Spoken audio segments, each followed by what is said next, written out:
does it do, YouTube? Welcome back to another episode of Scotty Says. I am your host, and welcome to episode 107. 107, my folks. And you know, life, it can be a funny thing. It can come at you in many different ways, and you know, sometimes things change on a dime. Suddenly, one night you go to bed, everything's perfectly normal, everything's absolutely fine, just like it's always been, and you wake up and everything's changed. The world has changed. Your world has changed, and it's never going to be like it used to be, and it just happened like that overnight. And then other times, in other cases, why, you can see impending doom coming at you from a long way off, like a slow-moving train on the track, but that light at the end of the tunnel is coming with a rumbling track and bells and whistles and sirens. Just when you think you might have it figured out, life throws that curveball at you. Just when you think you might have a handle on it, life slips right betwixt your fingers. And so you've just got to always be ready and willing and able to adapt. Be nimble on your feet. Look around and never sleep on what's going on around you.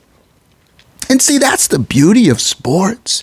On the one hand, it's a diversion, a distraction from heavier, larger issues in society, in the outside world. But if one is not careful, one can get lost in that bubble of sports and almost block out everything that's happening. And so you can't do that either. And well, I will say that lately I've felt the weight of societal events, and I believe I'm going to address more weightier issues in maybe another forum. But for this episode, we are going to keep it in the lighthearted realm, in the sports world. But as I say, what a difference a week can make. How quickly things can change. Why, for example, just a week ago, my Lakers were 3-0 out the gate and looking crisp, and then they lost 3 of 4 and look a little raggedy, and well, AD is down again, and the more things change, the more they stay the same. And then, on the other hand, well, 2-3 weeks ago, when the Dodgers were down to the Padres in an elimination game, I heard them, the whispers, which became clamors, which became a low roar for the firing, for the head of the manager of the Dodgers, Dave Roberts. I heard them. And then, why, look now, here we are now. Congratulations to the world champion Los Angeles Dodgers, the best team money can buy. And I'll tell you what, they looked every bit of it. And them damn Yankees looked extra raggedy, didn't they? Whoo. And they put a nice beat down on them damn Yankees. And so now, why, I'd go so far as to say Dave Roberts is a made man, and Dave Roberts will have a bust in Cooperstown in the Baseball Hall of Fame as a manager one day for his spectacular managerial resume. But for now, he's got plenty of baseball managing yet to do, because his team, the defending champion Dodgers, look stacked and ready to go again next season. So congrats to the Dodgers. And in the case of the episode we are gathered here to address, our LA Rams, well, what a difference a month could make, huh? I mean, just think about it now. The Rams, not so very long ago, sitting at 1-4, and looking deceased. And lo, have they risen from the tomb of mediocrity. And now, from 1-4, less than a month ago, here they are, 4-4, after their scintillating, definitely interesting victory over the Seahawks in overtime up in Seattle. And so that's what we are really here to address today. And so, in the interest of time and with all of the external stressors and pressures that have been circulating lately, let's get right to the business at hand and see if we can't keep this episode on the shorter side, shall we? And so, congratulations to the Rams. As I mentioned now, pulled even at 500, and now with 8 games in the books, 4-4, there are 9 games remaining for the Rams. And the way I see it, if the Rams can go 6-3 over those final 9, well, 6-3 gets you to 10-7, which is their record from last year. And they made the playoffs at 10-7 last year as a wild card. Now, I don't know if you can get in as a wild card team the way things are shaping up in the NFC this season. If you're in the West, you may very well have to win it outright. Win the West outright. So we'll look at the upcoming schedule, the remaining 9 on the back end. We'll look at the numbers on the back end. But let's go ahead and get right to game analysis. Game analysis, Rams at Seattle. And, to start with, the only offensive inactives of note, Jordan Whittington remains inactive, and the punter, Ethan Evans, the punter. And I guess you wouldn't call him an offensive inactive, a special teams inactive.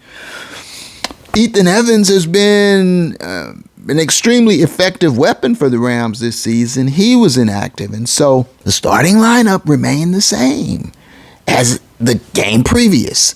The same offensive line intact. Alaric Jackson at left tackle. You had Dedich at left guard, the rookie Bo Limmer at center. And then, of course, on the right side of the line, Kevin Dotson and Havenstein, who would end up being injured in this game.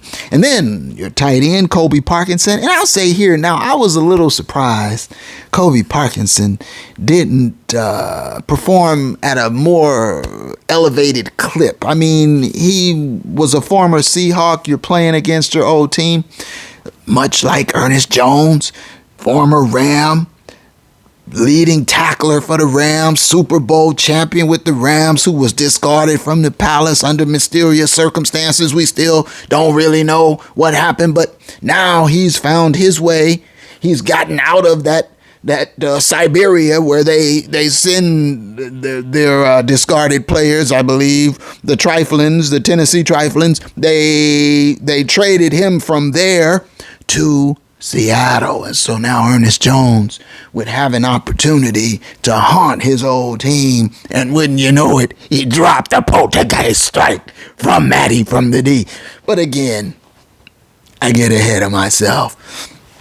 Colby Parkinson had a very mild game. Mild and meek. Of course, your tailback, Kyron Williams, your quarterback, Matty from the D, Doctor Who, Matthew Stafford, and your wide receiver trio in 11 personnel, the Puka Soup, the Puka Soup, and that is the Demarcus Robinson. I call him TDR for short, but they call him D-Rob, and I like that too. And man, did Demarcus Robinson make a major impact again on this game. Also, Soup, Super Cooper Kupp, and Puka Nacua. And each of these wideouts would make an imprint on the game. Puka, in Puka's case, because he threw a right hook and got ejected. But again, more on that as we go along. So now, the first half for the Rams, for both teams really, was sluggish. And that's putting it kindly. It was a punt fest. It wasn't exciting football. And so I'm not going to spend much time on the first half of this game. Everything really heated up after halftime, but we'll fast forward in the game to deep in the second quarter. In fact, just before halftime, with the Rams down 3 and under a minute to play before halftime, you know, McWonder's airing it out, and there's a completion of Soup, and then another one, Soup again, dun-dun-dun, and the Rams are moving the ball, and, well, then Matty decides to go long. He's gonna go for a big shot, and he's going for Puka, and it is a poltergeist strike, and, well, on the return, the defender shoves Puka a couple of times, really. And after that second 2-arm shove, Puka threw that little right crosser at him, and the ref ignored the first 2 instigative moves by the defender and reacts to Puka throwing the little shorty. Puka is disqualified, ejected from the game.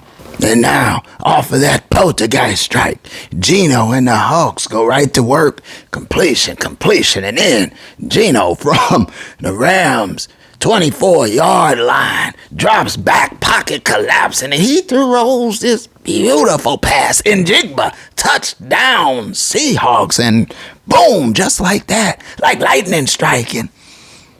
Seattle is up 13-3 going into halftime. And the thing with Geno, I gotta say, Geno is confounding in a way to me. I mean, he's vexing because that pass that I just described to you was so beautiful. The touch, he can throw darts, he can throw dimes, he can throw with touch, nuance. He's got these incredible gifts as a thrower of the football, and then at the same time, he can make some of the worst decisions, throw some of the worst passes, just throw it away, and it's like, Geno, what are you seeing? What are you doing? And so maybe the new head coach, that situation, he's learning, and so it's not just Geno, but he's a conundrum. I'll say that. And so, coming out of halftime, the Rams trailing 13-3, they got the ball. And the Rams get their drive on. And McGenius has unveiled a new wrinkle for this game. And we're seeing it in full display, and we will see it again and again in the second half and in the overtime. But they're calling it a keeper. We used to call it a bootleg, naked boot, where you roll your quarterback out, and they're rolling him out on misdirection. So they're play faking, handing off, run right, and then rolling Matty back to the left. And you saw that time and again, and it damn near worked every time. And so on this drive, they get down, the Rams do, down inside the red zone, down inside the 10-yard line. They, in fact, get to a 1st and goal. And now you know what it is. It is red zone alert. It is McWonder's crucible. Red zone alert. What will McWonder do? Well, he tries the keeper. He rolls Matty out, and at one point, they don't get anything out of it, and at another point, Soup is interfered with. There's a PI call on Soup, and so they have a 1st and goal now. 1st and goal, and they give it to K. Will, but he's stuffed. And admittedly, the run game was sluggish. They weren't getting much out of it against the Hawks, but even when it's being bottled up early, you've gotta keep giving it to him. You know how it is with Baltimore and King Henry. You might give him 12, 13, 15 carries, and it's that 18th one that he pops. But for this game, Rams, first and goal now, they were stuffed. First and goal, second and goal, and then they play fake, and the defense bites, and it's TDR, the DeMarcus Robinson. D-Rob in the end zone all alone, working one-on-one because Soup is drawing attention, and the play fake and the rollout, and he's eating. Touchdown. And so DeMarcus Robinson is becoming a major factor in the passing game, and rightfully so. That is the DeMarcus Robinson you got there in your wide receiver room. Make some use of him, of a weapon like that. So now that drive by the Rams eats up 6.5 minutes off the clock. They go 75 yards, 11 plays, touchdown, and now the score is 13-10. Seattle. Hold them, D. And the D is up for the challenge. And I'm telling you, and I've been telling you, I like how this young defense is coming. V8 and Cam Curl and Kitchens and don't forget about Braden Fisk and Kobe Turner, the conductor. These guys are balling. Quentin Lake, the leading tackler on the squad. Hey, I like what I'm seeing, and they just seem to be getting stronger as the year moves along, and so they hold on, in fact. And so the D is up for the challenge, and the Rams get the ball back, and they navigate their way into field goal range, and Cardi is hardy, and so the score is tied now, 13-13, going into the fourth quarter. To start the fourth quarter, the game is tied, Seattle with the ball, and they're trying to put a drive together, but the Zebras get in on the action. This non-existent pass interference call on the Rams defense, and the Seahawks end up with the ball down at the LA 6-yard line, first and goal from the 6, and Gino, he wants to get right to the end zone. Gino is throwing, and he gets heated up. Byron Young comes at him, and it's an inexplicable decision. I don't know what he saw. I don't know what Gino was thinking, but he throws it right to Kitchens. Cam Kitchens in the end zone, but he's the defender. He's got on the other colored jersey, Gino. Kitchens in the end zone. Poltergeist strike, and not only is it a pick, but he comes out of the end zone 3 yards deep in the end zone, and he makes his way 103 big yards. Big 6, 103-yard touchdown Rams, touchdown LA, and that is the longest interception return in Rams franchise history. Cam Kitchens in the history book. Touchdown, and LA is up 2013. Oh, Gino. Thank you, though. That is the LA scoring defense that I've been seeing of late, and it was right on time. And so now Seattle with the ball back, and they got the ears pinned back. The Rams defense does, and down goes Gino, grazing on Seattle grass. Yet again, that at that point in time was the fourth sack of the game, and the Hawks have to punt the ball right back to the Rams. So after that outstanding sequence by the defense, the Rams get the ball back, and you know I'm thinking, McWonder, run the ball here, and he does initially. First down, K. Will gets a tote. He gets a couple. 2nd and 8. Now McWonder is throwing. He's going long. He's going for 2-2. 2-2. It's the ball's way underthrown, and it was damn near a poltergeist experience. Incomplete.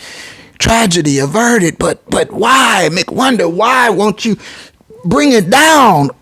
It's 3rd down and 8. Run the ball. Chew some clock. No, McWonder's throwing again. Incomplete for TDR. And so now,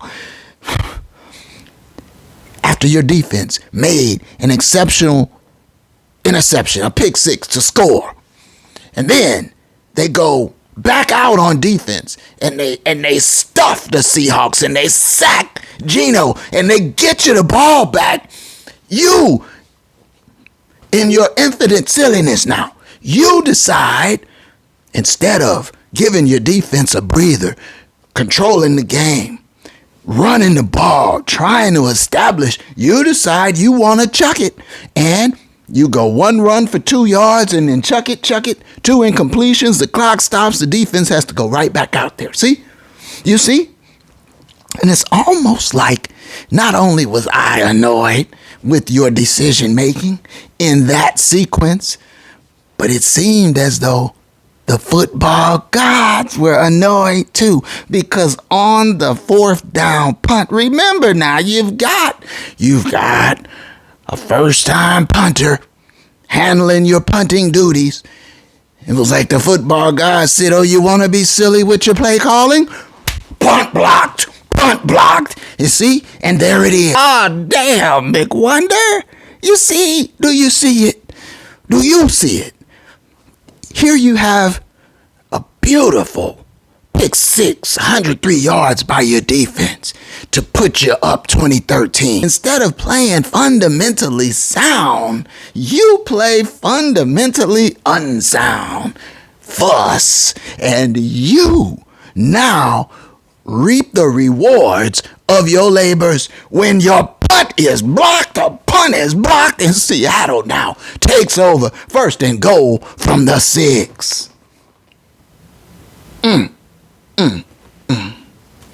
So now Seattle, they're all set up and they run, no gain. You know, he's been getting good chunks for the most part, but he's come up for no gain in critical situations too on this game. And so now it's 2nd and goal from the 5 and Geno's in the gun, and no, not really. And so yeah, he's throwing, and no, really, it's Cam Kitchens again. Poltergeist strike again. Poltergeist strike. Geno bit again. Picked off. And it's like that Rams defense is just playing magnificent ball. Polty got him again. And so LA now takes over. And they're at their own 6-yard line, right? But McWonder, you know, he's sick with it. He gives K. Will a tote, and then he's back to the air, throwing again. Soup, he's throwing Soup, complete for 5 yards. It's 3rd and 3. He's throwing again, Soup, incomplete. Clock stops. LA's got the punt again. Now they're backed up against their own end zone, and you got a punter that just got his foot rocked. I'm like, McGenius. So, listen, for the sequencing, for the play calling in these last 2 possessions, I will not classify it as a McBlunder, but I must classify these as McSquander sequences back to back. Back-to-back McSquander sequences, because they had an opportunity, the Rams did, to drain clock, establish the ground game, give the defense a breather. They're playing so great, and they neglected to do any of that. And so now they're punting again. Zentner, that's his name, Zentner. And he gets this one off, thankfully. And so now there's only 4.5 minutes left in regulation, right? And Seattle's got the ball. They're at their 38, and Geno, he's in the gun, you know. And then Braden Fisk gets loose. Sack. Geno grazing again on Seattle grass. And I mean, on the day, the Rams would sack Geno 7 times. So the defense holds him, forces him into a 4th down situation with about 3 minutes left in regulation. They've got the punt. And so LA gets the ball back, and I'm like, run, McWonder, run. They do run, but holding. It's a holding call on Bo Limmer. Now, Well, now it's 1st and 20, see? And you know what happens when you get behind the sticks? The Book of McWonder stipulates, mandates that you must be throwing. And so I fully expect McGenius to throw here, but Matty, kill. He kills out of the pass play into a run play. Thank you for some common sense, Matthew Stafford. And they do hand the ball off, forcing Seattle to burn a timeout. Thank you, Doc, for the common sense approach. That's the second timeout Seattle has used. And so now on the next play, McGenius gets the idea. It's a pitch play to K. Will. There's a loss on the play, but it doesn't matter because Seattle must burn their final timeout to stop the clock. But they will get the ball back. And so now LA has to punt. And so under the 2-minute warning now, Seattle with the ball. They're down 7. And sack! First play of the drive, sack. It's Fisk again. But then on 2nd and long, Geno, that's what I'm talking about. He take it away. On this play, he give it to the Hawks because he completed a long pass for the first down. And now Seattle is still alive. And it's just over a minute left in regulation. From the LA 48, Geno throwing again and both the guys. Oh, he dropped the both the guys strike. The Rams defender drop what would have been a game-ending pick. And Geno, and I mean, again, what is Geno seeing right there? But the poltergeist strike was dropped, and so Geno gets another life, and as though it never happened, he can go from such a bad throw to such a beautiful throw. And on the next play, it's 3rd down, ball batted, 4th down now, and now this is it, 4th down, and they got to convert it, and they're out of timeouts, and it's under a minute to go, and Geno completes an amazing pass. The touch on it, the nuance, just a beautiful throw.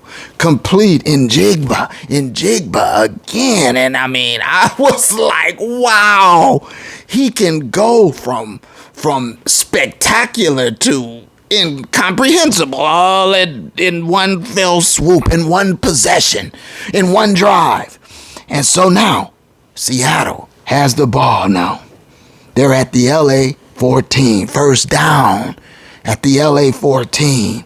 And then Geno comes right back in Jigba. Smith in Jigba. And I mean, the first one on 4th down was like nuanced, and he floated it and layered down. And then the next one, the touchdown to Smith and Jigba was a dart, like ping, boom. Game tied 2020. Wow. And there's still 51 seconds left in regulation, and Matty, he's a gunslinger. So can he get the Rams in field goal range with 51 seconds? You know he can. One timeout, their own 30-yard line.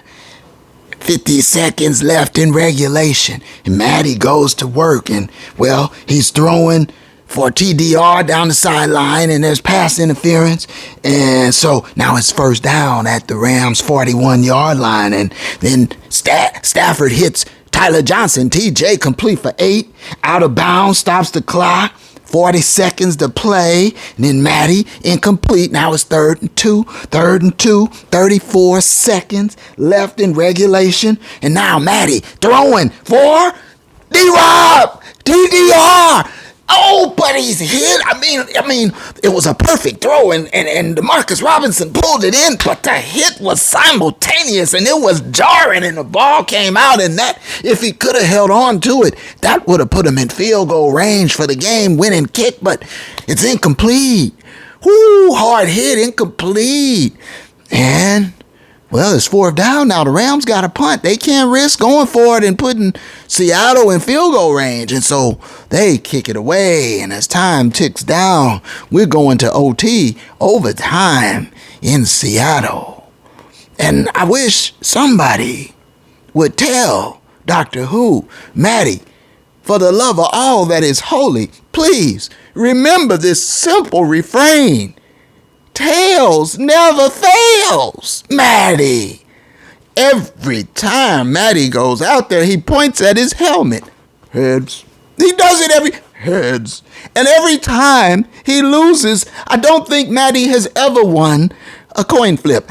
Heads. Matty, somebody grab him by both shoulder pads and shake him and tell him tails never fails. Matty, try it. Just try. I think Matty said, well, if I keep pointing and saying heads, it's got to come up one of these times. Matty, try something different.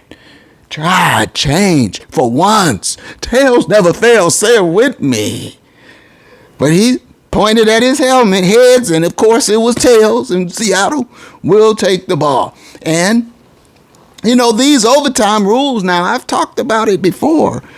These overtime rules, I don't care for them. I like playoff overtime rules. Both teams, both offenses get an opportunity to possess the ball. Even if the coin flip winner scores a touchdown. That's better. You should not let the coin flip decide the game. They played 60 minutes of football. Don't let a flip of a coin, heads, decide the game. That's foolishness. But yet that's the regular season rules. Then they try to do it right in the postseason. And they come with a different set of overtime rules in the postseason. Come on, NFL. Stop it. Cut it out. But these are the current rules. And so, Seattle gets the ball first. And if they score a touchdown, they win without the Rams ever possessing the ball. Remember Detroit to open the season this season? Remember that? They ran, 7 out of 8 times down the Rams' throat, touchdown, walk it off? And I had a flashback to that because in this game, Seattle started off the overtime running the ball, a run, and then a run, and it's first down. And I'm like, oh, they saw the Detroit tape. They're about to do it to them, too. Thankfully, that was not how this game would go down. Seattle driving again, and Geno complete, and Jigba again, another 31. Boom, and it's 1st and 10, Seattle, and they're at the LA 25-yard line. I mean, they're already in field goal range, but of course, as you know now with these overtime rules, if you kick a field goal, then the opponent does get a chance to possess the ball offensively. And so Mike McDonald, Seattle's rookie head coach, he's well aware of that. So he doesn't really want a field goal. You dig? He wants to score that touchdown. I get you. Seattle, 1st and 10 at the Rams 25. They run for 3. 2nd and 7, and they run for 6. And it's 3rd and 1. 3rd and 1. And they run, and they get nothing out of it. Right? And it's 4th and 1. And here it is. I mean, you kick the field goal, you're up. Your defense holds them, you win. But if they score that touchdown, you lose. And so the coach said, oh, boy, what should I do? And he says, let's go for it.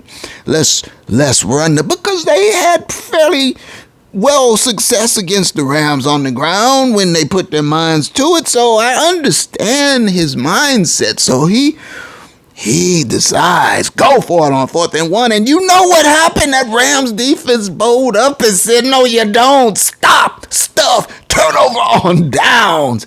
And that really was the defensive stand of the game, because now the Rams had the wind at their backs. And all they need is a field goal to win in overtime. So the offense comes back on the field.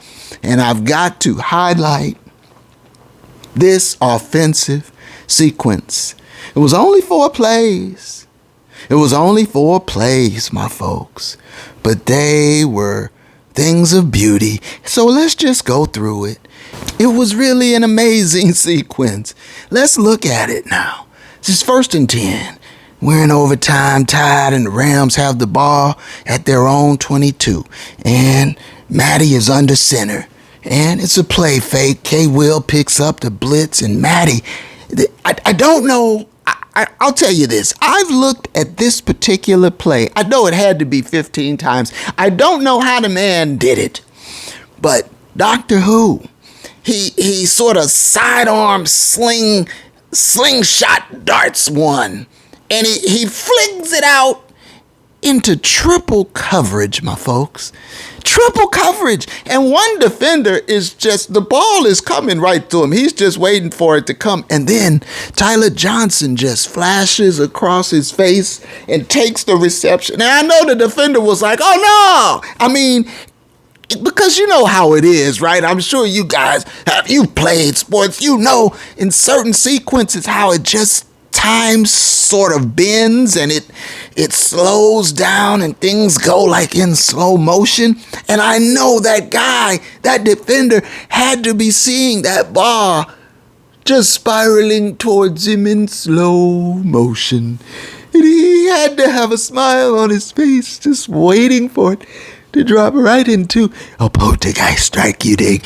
And then Tyler Johnson, TJ, just swoops across, whoop, complete.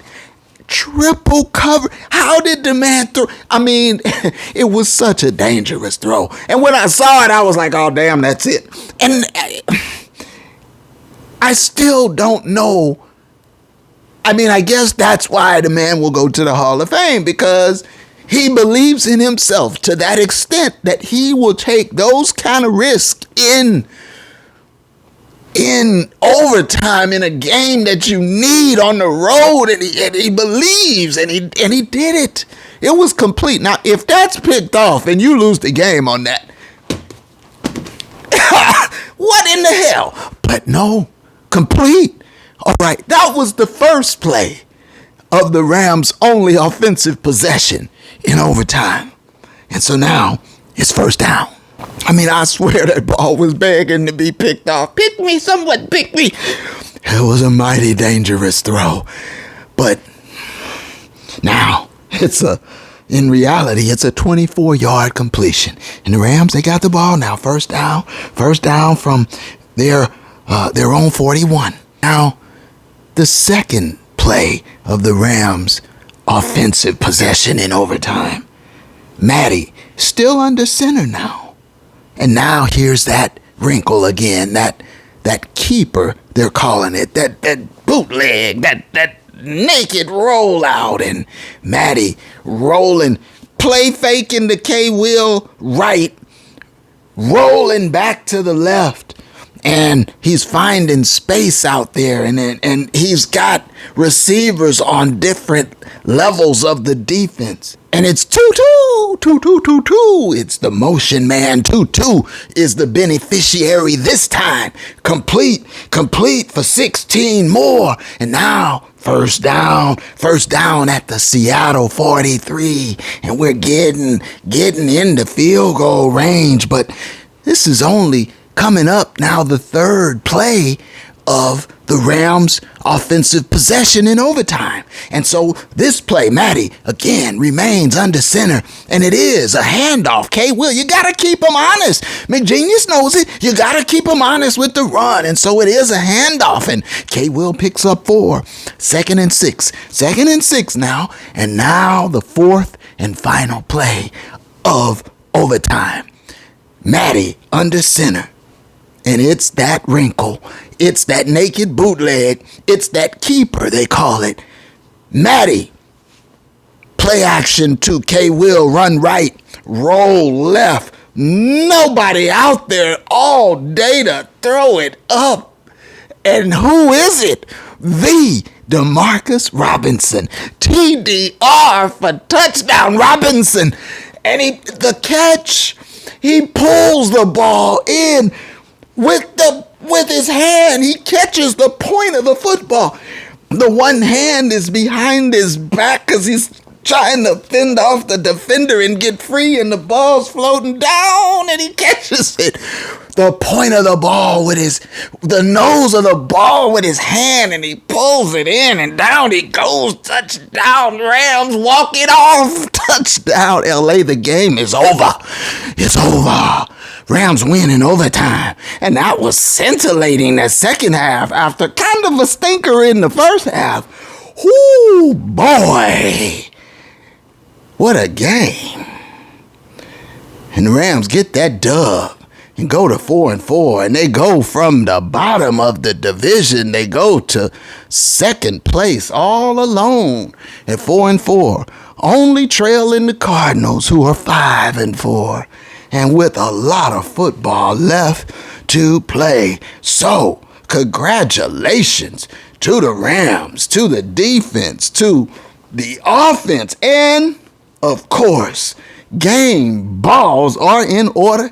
Game balls. Let's get right to it. Game ball, game ball. Game ball to the DeMarcus Robinson, D-Rob. Touchdown Robinson at it again. 2 big ones last week. 2 more big ones this week, including that walk-off. Caught the point of the ball and brought it in with one hand. Walk it off. The DeMarcus Robinson, game ball, sir. Game ball. Game ball. I want to give a game ball to Cooper Kupp. Soup. Yeah. Now, Soup was a little under the radar on this game, but see, what I love about Soup is he's so much of a factor in the game, and when you end up looking at the numbers, you're like, wow, the man was the leading receiver on the game. 11 receptions for 104 yards. That's a 9.5 yard per catch average. Blocking his tail off, doing the little things, the dirty things. He's that outlet. He knows where to be and when to be there. Game ball, Soup. And then I want to give a game ball on the defensive side this week as well. I want to give a game ball to Cam Kinchins. I mean, 2 interceptions, 1 for a pick 6, 2 poltergeist strikes for Cam Kinchins. Kinchins also had 3 tackles along with those 2 poltergeist strikes. Game ball, sir. 103 yards into Rams football history with that pick 6. And I want to give an honorable mention on defense. I have a couple honorable mentions. Honorable mention to Braden Fisk. 2 tackles, 2 assists, 2 sacks. He was getting his munch on. And honorable mention, Quentin Lake. 6 tackles, 2 assists, plus a sack. He's your leading tackler on the season for the Rams. And, well, honorable mention, V8, Jared Verse, 3 tackles and an assist and a sack, and Byron Young, B0. Byron Young, 3 tackles, 3 assists, and a sack. And same for the conductor, Kobe Turner, 3 tackles, 3 assists, and a sack. So the defense, they were getting their grub on. Now, let's look at the numbers. Well, look, Seattle outgained the Rams in total yards. They had more passing yards, more rushing yards. They had more yards per play, Seattle did. Seattle, they were better on 4th down. In fact, they were 2 of 3. The Rams didn't go for a 4th down, as it turned out. They ran more plays. They punted less, which isn't saying much. There were 15 punts in the game, and Seattle had 7 of them. But where they came up woefully short, they were penalized 12 times for damn near a football field, 95 yards, 12 penalties, 95 yards, and 3 poltergeist strikes, 3 picks, and that pick 6 was moiter, okay, for them. And they were sacked 7 times. So when you add all that up, it's hard to overcome. Now, we might as well apply the principle, you know that. So, as we have established in previous episodes, the 25-30 principle is very specific in its requirements, but there are scenarios which take place which are outside of the norm. For example, an overtime game, you have to build in extra plays for an overtime game. Also, the scenarios where neither coach hits both metrics. We've seen that a couple weeks in a row now. That was the case this week. Every now and then you'll have a scenario where both coaches will hit both metrics, but in this case, neither coach hit both metrics. So in those scenarios, there are tiebreakers that are applied. And so let's apply the 25-30 principle here. Now, what I do typically is when it's an overtime game, I'll give another 5 on each metric. So the 25-30 principle becomes the 30-35 principle for an overtime game, let's say. And in this particular case, let's look at it. Well, let's start with the victors, the Rams. Matty from the D, Doc, was 25 of 44. And stop. Now I'm giving them an extra 5. That's a maximum of 30 plus 5. That's a maximum of 35 with an overtime game. The Rams are at 44. 25 of 44. There were no sacks for the Rams. So 44 passes for Matthew Stafford. Even with the additional overtime 5, that's 35. They're over. They do not meet the threshold for the metric. Likewise, rushing. K. Will had 22 carries for 69 yards, only 3.1 per. It was slow trodden on the ground. And then Blake Corum, 1 carry, -1 yard. So they had 23 total carries. They didn't meet the minimum. They didn't get a minimum of 25. And so I remember I saying I give them 5 more and make it a 30-35 principle. That means they should have 30 carries. They had 23. They didn't even meet the 25.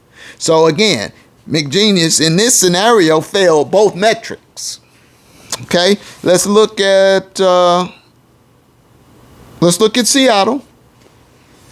Geno, 21 of 34. Well, 34. Now we give him an extra 5 with overtime. So 21 of 34 plus 5, 35. That's the max. But wait, they were sacked 7 times. 7 times. That's 41 passes. Plus, there were 6 scrambles. I'm going to say at least 3 of those were pass plays that he bailed on.